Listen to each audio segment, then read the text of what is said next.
Je suis désolé, madame, cette carte vient d'être refusée. La phrase, résonnant sous les lustres de cristal de la salle de réception, figea instantanément le dîner luxueux de la famille Beaumont. Colette abaissa sa coupe de champagne, Alexandre leva brusquement les yeux, et les invités échangèrent des regards confus. Ils venaient tout juste de dépenser une somme extravagante pour célébrer le divorce d'Alexandre, persuadés que tous les biens étaient enfin revenus à la famille. Pourtant, à cet instant précis, ils ignoraient qu'Aïcha, la femme qu'ils avaient méprisée pendant des années, avait activé la clause éthique instaurée par Louis Beaumont et gelé 300 millions d'euros. La soirée de triomphe se transforma soudain en prélude à leur défaite la plus amère. Abonnez-vous et dites-moi de quel pays vous regardez. La salle d'audience du tribunal de Paris résonnait d'un silence tendu, presque visqueux, comme si chaque respiration pesait sur l'air. Aïcha Morel demeurait immobile sur le banc des requérants. Sa peau noire contrastait avec les murs pâles, les robes d'avocat et les visages blafards de ceux venus assister au spectacle bien huilé d'un divorce mondain. Elle gardait le dos droit, les mains croisées sur ses genoux, et son regard, calme en apparence, fixait un point invisible sur la table en bois devant elle. Derrière, Colette Beaumont observait la scène avec une froideur calculée, les lèvres pincées par la satisfaction anticipée. À sa droite, Inès, la jeune cousine d'Alexandre, filmait discrètement un extrait pour nourrir ses réseaux sociaux, prête à construire le récit victimaire de la famille. Alexandre, assis en face d'Aïcha, semblait parfaitement à l'aise. Son costume impeccable, son maintien assuré et son air légèrement distrait traduisaient une conviction intime que tout était déjà décidé en sa faveur. Julien Delcourt, l'avocat de la famille, exposait d'une voix posée un accord qu'il qualifiait de « parfaitement équitable », un mensonge poli qu'aucun juge ne contredirait réellement. Aïcha écoutait sans broncher. Elle savait que les yeux extérieurs verraient dans cet arrangement une générosité de la part des Beaumont, alors qu'elle ne recevrait que des miettes, presque insultantes. Cela faisait des années qu'elle occupait la place silencieuse et docile dans laquelle on l'avait enfermée. Colette se pencha naturellement vers une amie venue la soutenir. « Tout va enfin rentrer dans l'ordre », murmura-t-elle d'un ton si doux qu'il devint tranchant. Aïcha n'eut aucun mal à entendre. Cette phrase résumait la vision de cette femme depuis le premier jour. Aïcha n'avait jamais été plus qu'une anomalie qu'il fallait rectifier. Les flashbacks lui revinrent avec une précision coupante, les remarques sur sa coiffure, trop voyantes, sur son rire, trop bruyant, sur sa peau, qui attirait les regards pour de mauvaises raisons. Chaque souvenir réveillait un morceau de honte qu'elle avait appris à avaler. Lorsque le juge annonça la validation de la séparation, Aïcha signa mécaniquement, sa main légèrement tremblante, mais son visage demeurait impassible.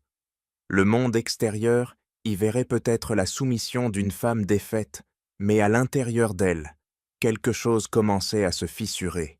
Une impatience, faible mais tenace, murmurait qu'elle n'avait plus besoin de demander la permission pour exister. La séance levée, la salle se vida rapidement. Devant le tribunal, le vent frais balayait la cour pavée. Alexandre respira profondément, comme un homme libéré d'un poids inutile. « C'est terminé, enfin libre », déclara-t-il à ses amis qui l'entouraient, amusés et soulagés. Colette l'embrassa sur la joue et le félicita comme s'il venait de remporter une bataille homme personnelle. Derrière eux, Inès s'amusait à enregistrer un court clip où elle déclarait d'une voix faussement attristée « La fin d'une histoire, mais le début d'une ère meilleure ». Aïcha les observa de loin en silence. Elle n'attendait aucun regard de leur part, car elle savait qu'ils l'avaient déjà effacé. Pourtant, contrairement à ce qu'ils imaginaient, elle ne se sentait pas écrasée. Une énergie froide s'élevait lentement en elle, semblable à un courant souterrain qui remontait à la surface. Un véhicule sombre l'attendait à quelques 2 mètres. Elle marcha d'un pas calme, aucune expression ne traversant son visage. En refermant la portière, elle aperçut Léa Martin, son amie d'enfance, dont le regard déterminé contrastait vivement avec le sien. À côté d'elle reposait un dossier épais, couvert de marqueurs et de documents soigneusement classés. Léa, toujours franche, ne perdit pas une seconde. « Tu es prête ?» demanda-t-elle. Aïcha ne répondit pas tout de suite. Elle sortit lentement de son sac un petit boîtier métallique argenté, discret mais lourd de sens, la clé de sécurité de la banque privée, où étaient regroupés les fonds du clan Beaumont. Elle la fit tourner entre ses doigts avant de relever les yeux. Cette fois, son expression n'avait plus rien de fragile. « Active-le maintenant, » dit-elle calmement. Léa inspira profondément, comme si elle venait de recevoir la confirmation d'une décision qu'elle attendait depuis des mois. Tandis qu'elle sortait son ordinateur portable, Aïcha prit son téléphone. Elle composa un numéro mémorisé depuis longtemps, celui du directeur de la banque. Sa voix fut basse mais ferme. « Je confirme l'ordre. Vous pouvez procéder au gel total des comptes liés au fonds Beaumont. » Un léger silence suivit, comme suspendu dans l'air. Puis la réponse. « Bien, Madame Morel, la procédure est lancée. » Le véhicule démarra, coupant derrière elle les rires encore légers des Beaumont, qui ignoraient qu'ils venaient de perdre en 1 minute ce qu'ils pensaient détenir pour toujours.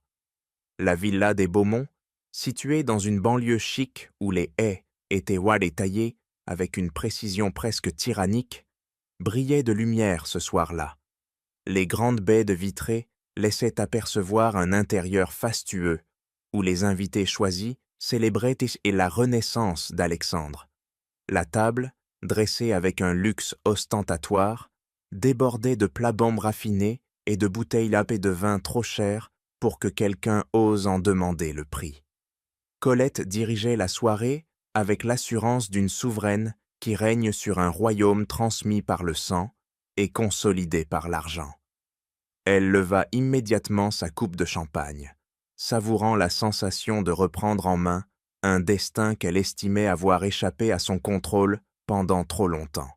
« À un avenir enfin dégagé de toute entrave », déclara-t-elle avec un sourire victorieux. Les regards se tournèrent vers Alexandre, qui répondit par un rire bref, presque gêné, sans toutefois contredire sa mère. Le jeune homme se sentait léger, mais seulement en surface. Une petite nervosité flottait dans son air pourtant détendu, comme s'il craignait qu'un détail invisible puisse encore échapper à l'emprise familiale. Inès, assise non loin, filmait discrètement quelques instants de la soirée. « Mes followers vont adorer l'énergie de ce dîner », souffla-t-elle, persuadée que tout l'univers devait se préoccuper de la manière dont les Beaumont fêtaient leur victoire. Le décor respirait une confiance arrogante, la même qui avait permis à la famille de perpétuer l'illusion selon laquelle rien ne pouvait les atteindre. Pendant ce temps, à plusieurs kilomètres de là, une atmosphère radicalement différente régnait dans un petit appartement parisien. Aïcha était assise en tailleur sur un canapé simple, les yeux rivés sur l'écran de l'ordinateur portable posé devant elle. Léa, placée à côté, tapait nerveusement du pied, scrutant leur boîte mail commune comme si elle attendait une bombe, à retardement. Lorsque la notification apparut, un souffle silencieux traversa la pièce. « C'est le mail de validation », annonça Léa avec un calme qui trahissait pourtant une excitation contenue. Aïcha ouvrit le message. Les mots, froids et administratifs, confirmaient que les comptes liés à la signature conjointe avaient été gelés. Toutes les lignes, toutes les sous-divisions, tous les placements dans lesquels les Beaumont avaient accumulé leur pouvoir économique se trouvaient désormais sous restriction totale, en attente d'une enquête interne due à des anomalies éthiques. Aïcha observa longuement les chiffres et les paragraphes, puis ferma lentement l'écran. Elle ne dit rien. Son silence n'exprimait plus la résignation, mais une lucidité nouvelle, une forme de clarté presque tranchante. « Tu viens de renverser un empire, ma belle, » murmura Léa. Aïcha eut un sourire maigre. « Un empire qui n'a jamais été construit pour moi, » répondit-elle. À la villa, l'ambiance changea soudain lorsque Colette demanda au conseiller financier de procéder à un virement conséquent pour un projet immobilier très attendu. Le jeune homme, habitué à satisfaire immédiatement les caprices de la famille, sortit sa tablette avec assurance. La première tentative échoua. Il fronça les sourcils. Une deuxième tentative, sur un autre compte, se solda par un message rouge. Il commença à pâlir. « Madame Beaumont, il semble y avoir un problème technique, » balbutia-t-il. Colette haussa un sourcil. « Un problème technique? Sur nos comptes? Impossible. » Alexandre se pencha pour regarder l'écran. « Recet, je suis sûr que ce n'est rien. » Mais ce fut encore un échec, puis un autre. Un brouhaha se leva autour de la table pendant que les invités échangeaient des regards inquiets. Le conseiller, pris de panique, composa le numéro de la banque. Lorsqu'il reçut enfin la réponse officielle, son visage se décomposa totalement. Il tendit le document imprimé à Colette. Un gel préventif, 300 millions, clause morale, enquête interne. Les mots s'éparpillaient comme des éclats de verre. Colette lut les lignes avec une horreur glacée. Elle se leva brusquement, jetant la feuille sur la table avec un claquement sec. C'est elle. Cette petite ingrate a osé. Inès, furieuse, frappa du poing sur la table. On ne peut pas laisser passer ça, il faut lui apprendre sa place. Alexandre, déstabilisé, tenta encore de rationaliser. Peut-être qu'il s'agit d'une erreur. Les banques le font parfois. « Tu m'épargnes ça, Alexandre » coupa Colette, les yeux brillants d'une rage nouvelle. « Ce n'est pas une erreur, c'est un acte prémédité. » Dans un mouvement brusque, elle appela Julien. L'avocat décrocha rapidement et affirma d'une voix étonnamment posée qu'il n'était au courant de rien, mais qu'il se chargerait de rétablir la situation. Colette ne sembla pas convaincue, mais elle n'avait plus que lui comme pilier immédiat. À l'appartement, le téléphone d'Aïcha vibra. Elle reconnut le numéro avant même de décrocher. « Madame Morel, » dit Julien d'une voix mielleuse, « je pense qu'il serait préférable que nous parlions en privé. Il y a des détails que vous ne comprenez peut-être pas, et je souhaiterais éviter que vous ne vous mettiez dans une position délicate. » Léa leva immédiatement les yeux au ciel. « Ne l'écoute pas, il veut t'embrouiller. » Aïcha resta silencieuse quelques secondes, puis répondit calmement. « Très bien. Dites-moi où et quand. » Elle raccrocha, posant son téléphone sur la table. « Je veux savoir ce qu'il prépare, Madassiessa. » Le café où Aïcha avait accepté de rencontrer Julien se trouvait dans une rue tranquille du 9e arrondissement. Derrière la vitrine légèrement embuée, l'endroit offrait une ambiance feutrée, presque trop paisible pour la tension qu'elle ressentait. Elle s'assit à une table isolée, son regard glissant sur les clients qui lisaient, travaillaient ou discutaient à voix basse. Tout semblait ordinaire, mais son esprit restait vigilant, comme si chaque bruit menaçait d'exploser dans un fracas de vérité. Julien arriva avec quelques minutes de retard, vêtu de son habituel costume sombre parfaitement taillé. Il afficha un sourire étudié, celui qu'il réservait aux situations où il devait apaiser, manipuler ou endormir une méfiance naissante. « Merci d'avoir accepté de me voir, Aïcha, » dit-il en prenant place devant elle. Colette est très secouée. Elle ne comprend pas ce qui se passe, mais elle souhaite vraiment préserver votre dignité. Elle veut éviter un scandale qui vous impliquerait. Vous comprenez ? Le ton se voulait bienveillant, presque tendre, mais les mots laissaient un goût métallique dans la bouche d'Aïcha. Elle resta droite, les mains jointes sur ses genoux, attentive à chaque nuance. Julien posa sur la table une chemise épaisse et l'ouvrit lentement. Il y a là quelques documents d'ajustement. Rien d'agressif, juste une manière de clarifier la situation pour tout le monde. Si vous les signez, je peux vous garantir une compensation immédiate, suffisamment généreuse pour vous permettre de tourner la page en douceur. Aïcha sentit un pincement familier au creux de la poitrine. Cette impression d'être entraînée dans un compromis qui semblait raisonnable, mais qui, en vérité, la réduisait toujours à une figure secondaire. Une part d'elle voulait dire oui pour mettre fin au conflit et retrouver un semblant de tranquillité. Elle avait été éduquée à arrondir les angles, à éviter les éclats, à privilégier la paix même au prix de sa propre voix. Ses réflexes profondément ancrés remontaient à la surface. Elle prit les documents. Les premières lignes semblaient neutres, presque anodines. Pourtant, plus elle lisait, plus elle percevait les pièges cachés. Ces ajustements réduisaient de subtilement les responsabilités légales des Beaumont et réaffirmaient que les décisions financières prises avant le gel des comptes avaient été validées en pleine connaissance de cause par elle. S'il pouvait obtenir sa signature, il pourrait y retourner la situation contre elle. Julien, observant ses hésitations, s'empressa d'ajouter « Je vous le dis sincèrement, nous voulons tous éviter d'aller plus loin. Colette souhaite sincèrement que vous repartiez avec quelque chose. L'important est que tout reste discret. Vous avez déjà assez souffert, n'est-ce pas ?» Ces mots déclenchèrent quelque chose en elle, une irritation froide, presque glacée. Mais avant qu'elle ne puisse répondre, son téléphone vibra. C'était Léa.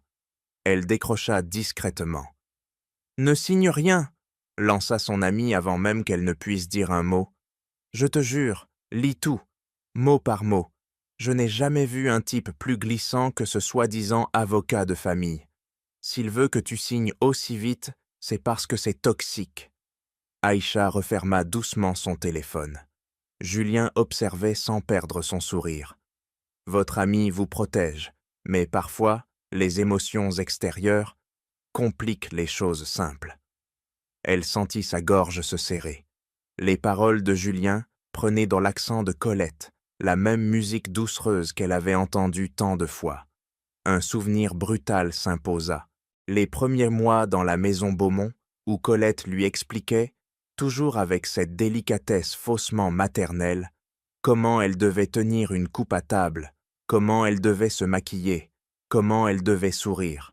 « Tu dois comprendre que grâce à nous, tu as accès à un monde auquel tu n'aurais jamais rêvé, » lui avait dit un jour la matriarche.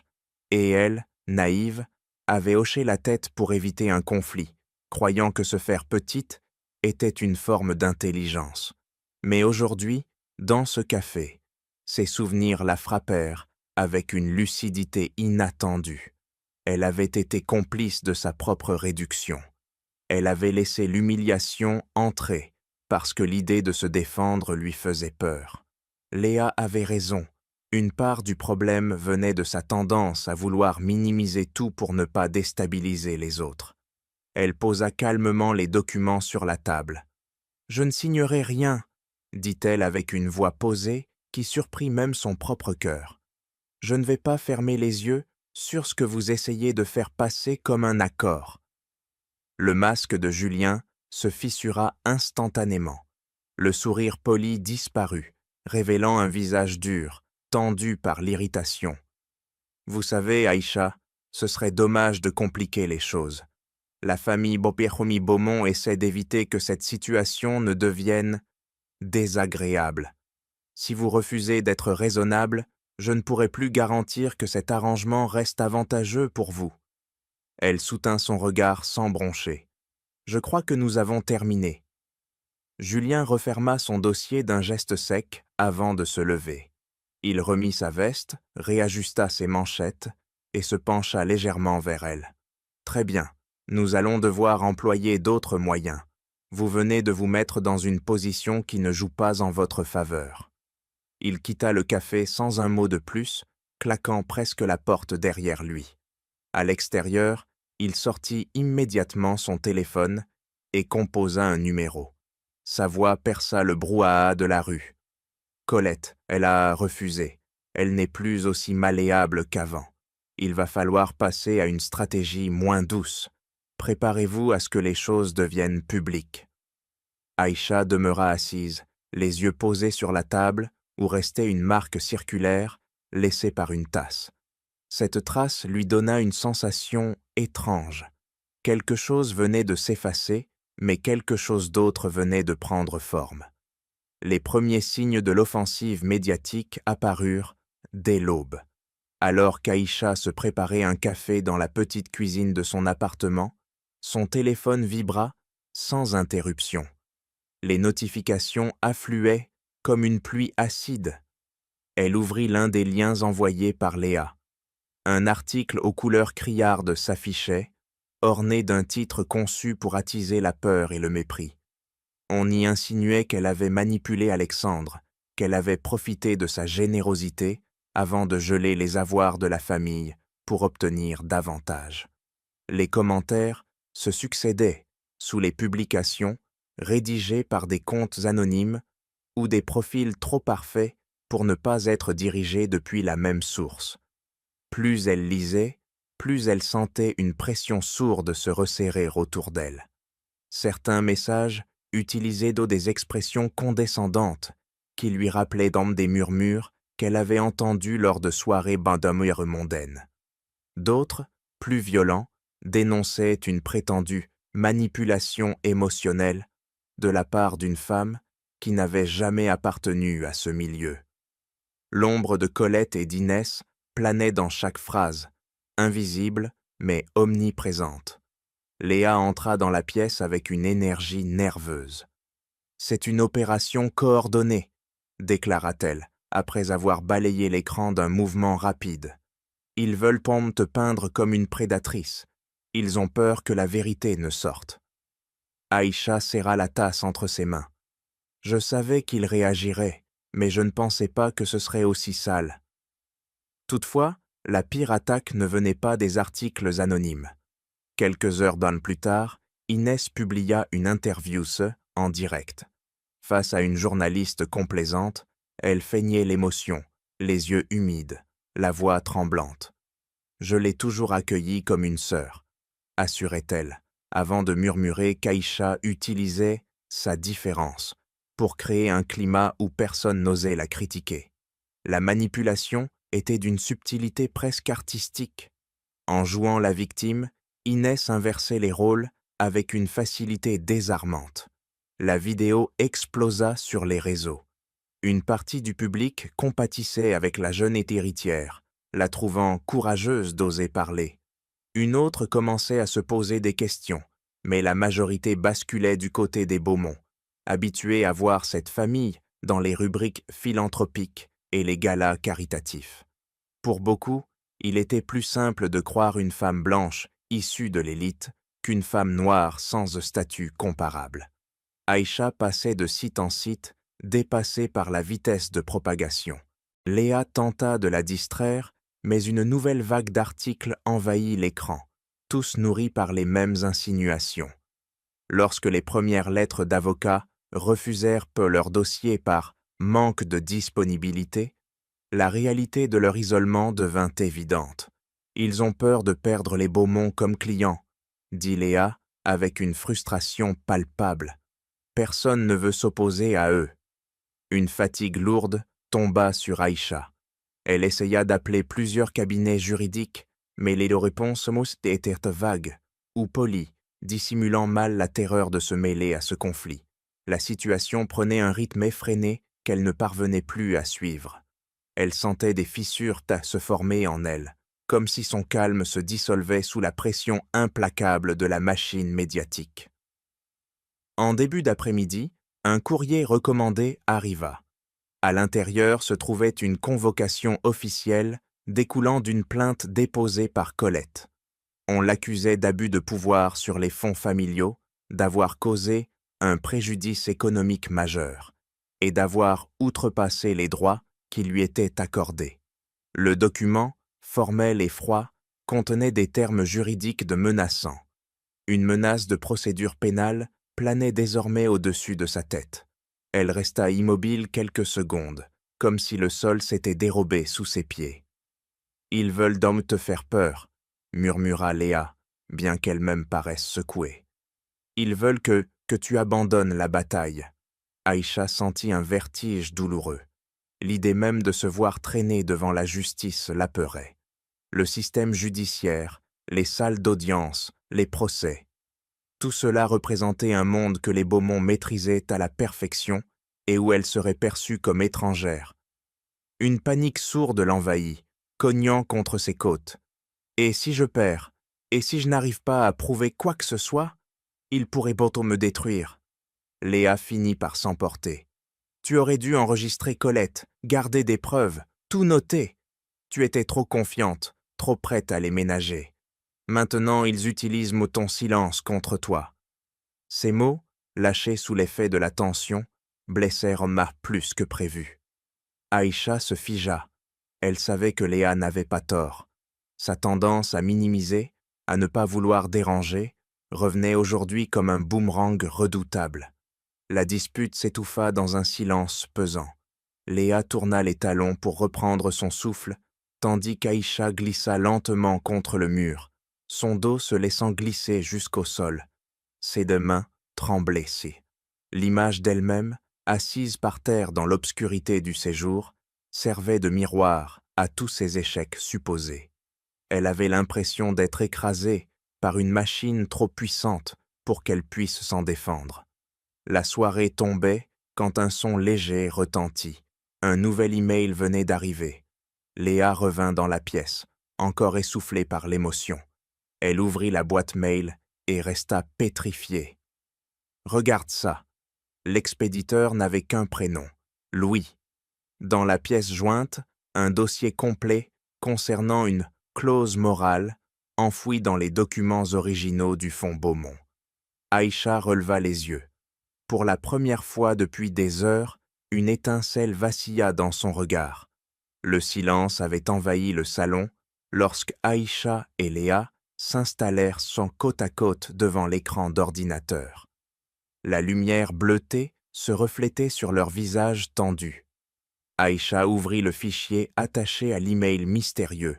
Au centre de la première page apparaissait un en-tête solennel portant les armoiries de discrètes de la famille Beaumont. Juste en dessous, une signature familière se dessinait, tracée d'une écriture ferme et élégante. Louis Beaumont. Le document était une copie certifiée, conforme du règlement originel du fonds familial. Les premières deux lignes exposendo des clauses précises concernant l'usage des fonds. Cependant, ce furent gommis les articles situés à la fin du premier chapitre qui figèrent leur respiration. Les mots étaient clairs, rédigés avec une rigueur presque prophétique. Le fondateur exigeait que tout héritier perde automatiquement le droit de gérer le fonds s'il était reconnu coupable de discrimination, de violence psychologique, d'abus d'autorité ou d'atteinte à la dignité d'autrui. Dans ce cas, le contrôle reviendrait immédiatement à l'époux ou à l'ex-époux jugé intègre, conformément à une procédure détaillée dans les annexes. Léa lança un sifflement abasourdi. Il avait prévu tout cela, c'est incroyable. Aïcha relut attentivement, incapable d'ignorer le frisson étrange qui lui traversait la nuque. En découvrant ces lignes, elle ressentit une complexité d'émotions contradictoires. Elle se rendit compte qu'elle n'était pas en train de manipuler ou de détruire. Elle avait activé un mécanisme pensé pour protéger la partie la plus vulnérable du couple.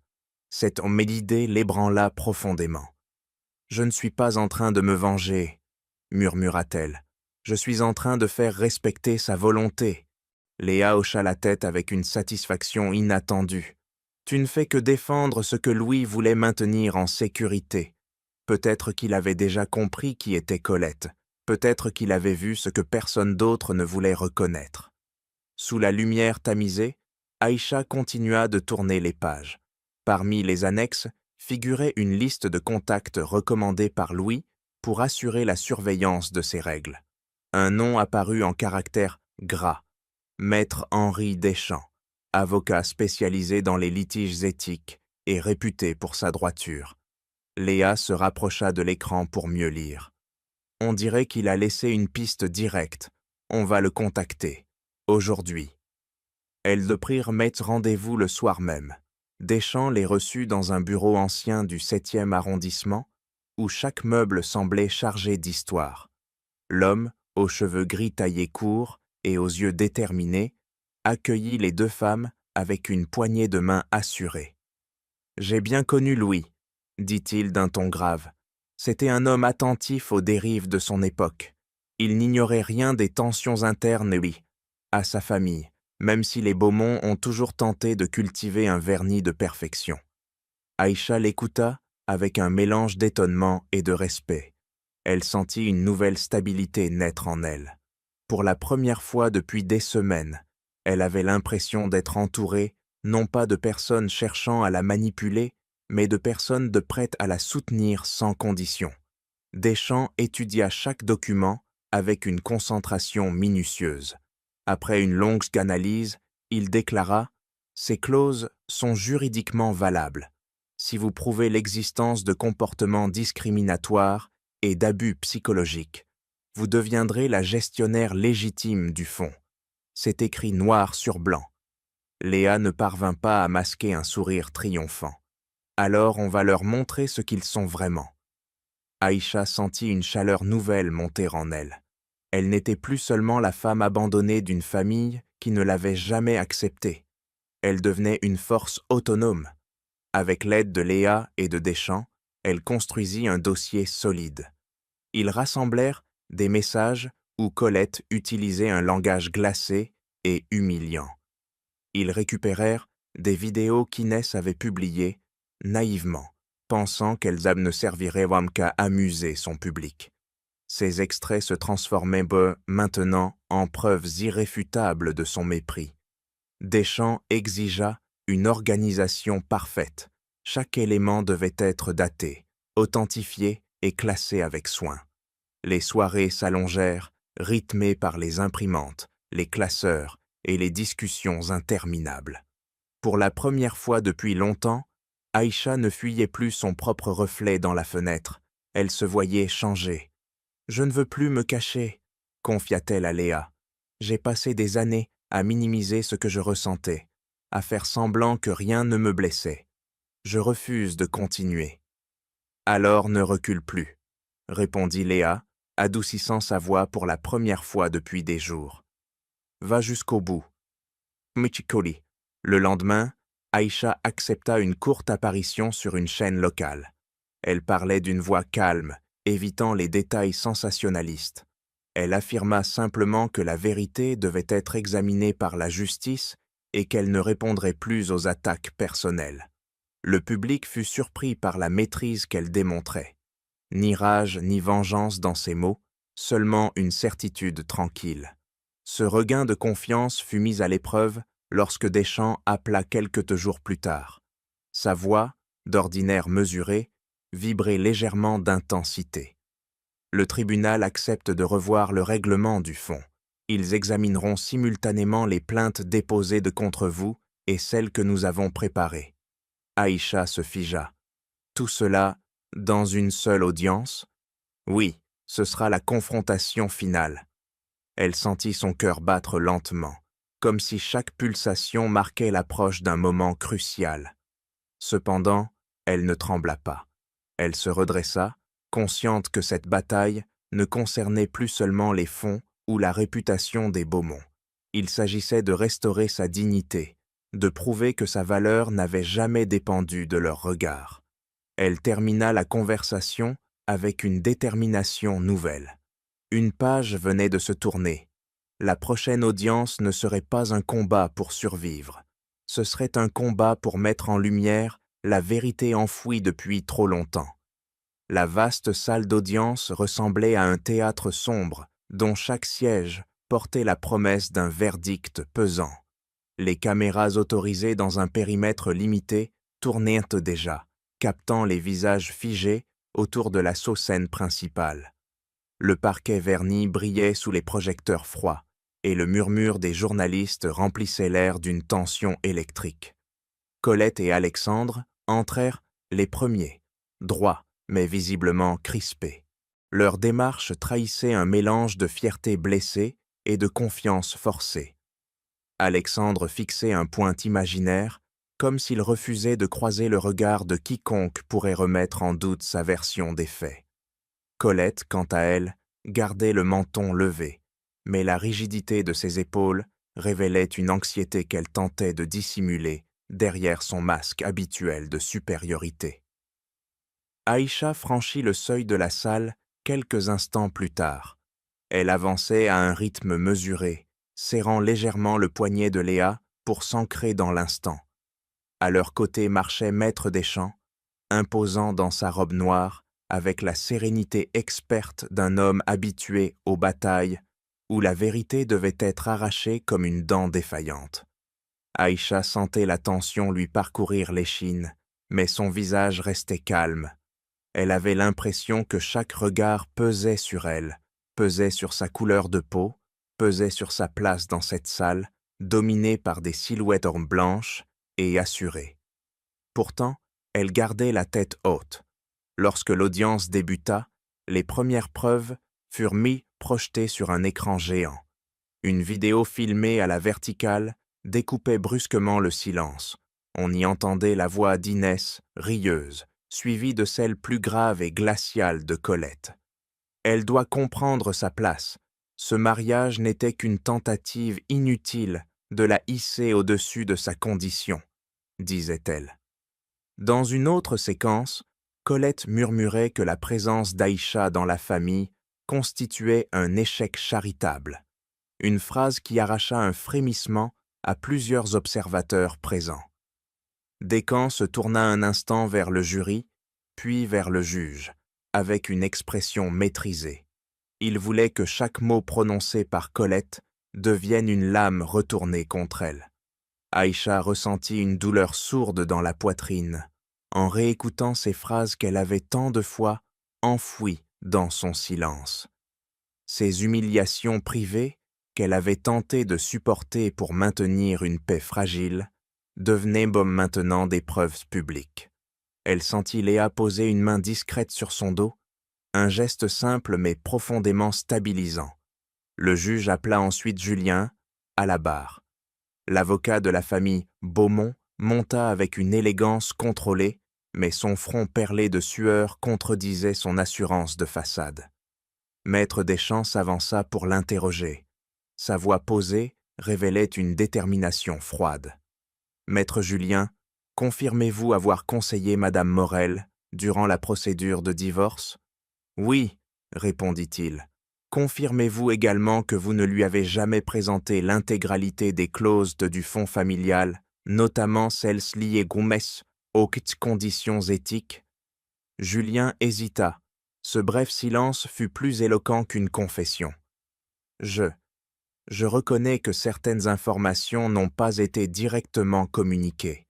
Il n'était pas dans mon intention de la léser, mais plutôt de préserver la stabilité patrimoniale de la famille. En omettant volontairement des clauses majeures, Julien détourna légèrement le regard. Je suivais les instructions de Madame Beaumont. Un murmure parcourut la salle. L'image du conseiller loyal, presque paternel, s'effondra instantanément. Aïcha observa cette chute sans satisfaction. Elle ressentait seulement une étrange fatigue, un constat amer de ce que signifiait vraiment la loyauté dans ce cercle privilégié. Le juge demanda ensuite de lire à voix haute les passages essentiels du règlement rédigé par Louis Beaumont. Les mots « respect de la dignité humaine »,« prévention de la discrimination » et « sanctions directes en cas d'abus » résonnèrent dans toute la salle.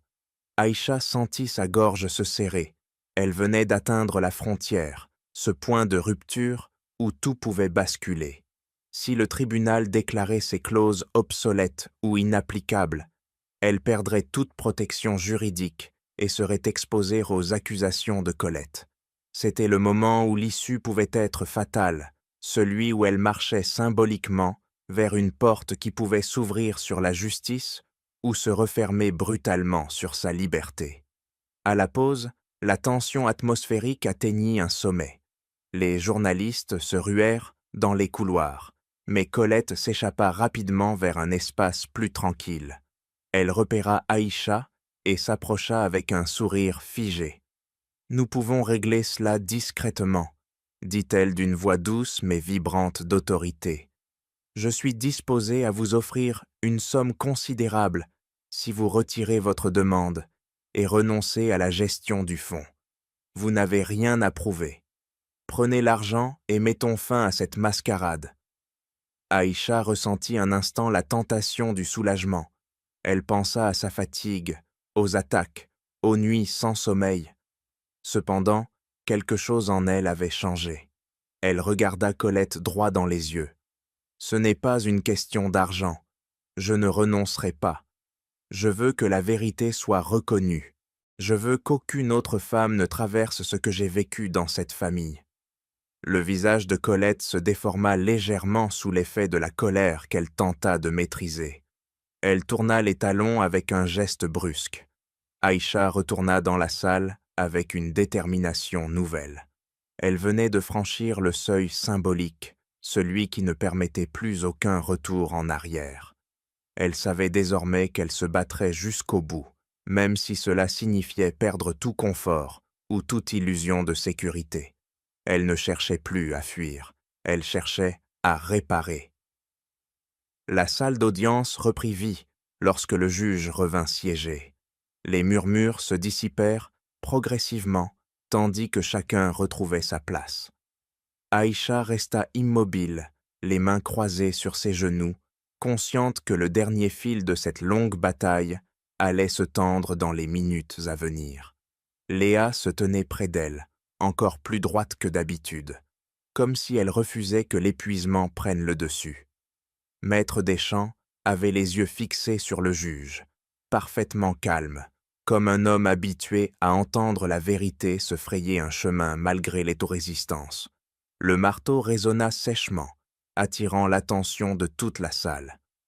Le tribunal reconnaît la validité du règlement original du fonds familial Beaumont, déclara le juge d'une voix stable. Les des 300 millions d'euros concernés relèvent ni d'un mécanisme éthique régi par des conditions strictes. Au vu des éléments présentés, il est établi que ces conditions ont été violées par les héritiers actuels. En conséquence, la gestion du fonds est transférée à Madame Aïcha Morel, ex-épouse de Monsieur Beaumont, conformément aux articles signés par feu Louis Beaumont. Un souffle collectif traversa la salle. Aïcha sentit son cœur battre une fois, puis une deuxième fois, avec une intensité presque douloureuse. Elle ne sourit pas. Elle garda la même posture tranquille, mais une lueur nouvelle s'installa dans son regard. Colette, assise à la droite d'Alexandre, resta figée. Son visage perdit toute couleur, tandis qu'elle semblait encaisser un choc qu'elle n'avait jamais anticipé. Alexandre, lui, se contenta de cligner lentement des paupières, comme s'il venait de voir sa propre vie lui échapper sans bruit. Le juge poursuivit. Les plaintes déposées contre Madame Morel sont sans fondement et sont par conséquent rejetées. Le tribunal estime qu'aucun de ces actes ne constitue une infraction ou un abus. En revanche, il apparaît que maître Julien Delcourt a manqué à son devoir de transparence et a volontairement dissimulé des informations essentielles à sa cliente. Son dossier sera transféré au Conseil de l'ordre pour examen disciplinaire. Un murmure presque indigné se répandit dans la salle. Julien baissa la tête, ses mains crispées, sur la rampe du banc. Sa déchéance semblait presque irréelle pour quelqu'un qui, quelques semaines plus tôt, se pavanait comme le pilier juridique d'une famille respectable. Aïcha observa la scène avec une sobriété absolue. Elle ne ressentait ni joie, ni vengeance, seulement une profonde libération. Colette, elle, restait immobile. Son masque se fissurait lentement, laissant transparaître la stupeur douloureuse de quelqu'un qui croyait encore à la toute-puissance de son nom. Alexandre tenta de lui murmurer quelque chose, mais elle l'ignora complètement. Elle fixait Aïcha avec un mélange étrange de dédain brisé et d'incrédulité silencieuse. Lorsque l'audience fut levée, Les journalistes se jetèrent sur les protagonistes. Les caméras capturèrent les pas décidés d'Aïcha, accompagnée de Léa, tandis qu'une foule de questions s'élevait autour d'elle. Des extraits du procès commencèrent à circuler dès les premières 2 minutes. Les propos racistes de Colette, les hésitations de Julien, les phrases humiliantes prononcées avec légèreté devinrent virales en quelques heures. Les internautes réécrivirent l'histoire à la lumière de ce qu'ils venaient de voir.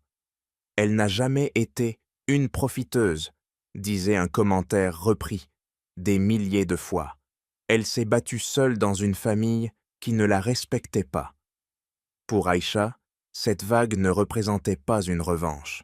Elle ne la lisait même pas. Elle avait passé trop de temps à se définir à travers le regard des autres. Cette fois, elle avançait d'après sa propre boussole. Dans les jours qui suivirent, Aïcha consulta plusieurs experts financiers recommandés par Deschamps. Elle refusa catégoriquement toute idée de dilapider les fonds ou de s'en servir comme arme contre les Beaumont. Elle ordonna la mise en place d'un programme d'aide destiné aux femmes de victimes de violences psychologiques, avec une branche spécialisée dans les cas de discrimination familiale. « Je veux que ce fonds serve à réparer, pas à détruire », affirma-t-elle lors de la première réunion avec l'équipe d'experts. Léa l'observait avec une fierté épanouie. Elle avait toujours cru en la force de son amie, même quand Aïcha se perdait dans le silence. Quelques 2 jours plus tard, Alexandre demanda à la voir. Ils se retrouvèrent dans un parc presque désert, sous une lumière grise de fin d'après-midi. Alexandre semblait plus petit qu'avant, comme si la perte de son statut avait réduit son assurance. « Je ne suis pas venu pour me justifier, » dit-il. « Je voulais seulement te dire que je me rends compte, maintenant, de tout ce que j'ai laissé se produire.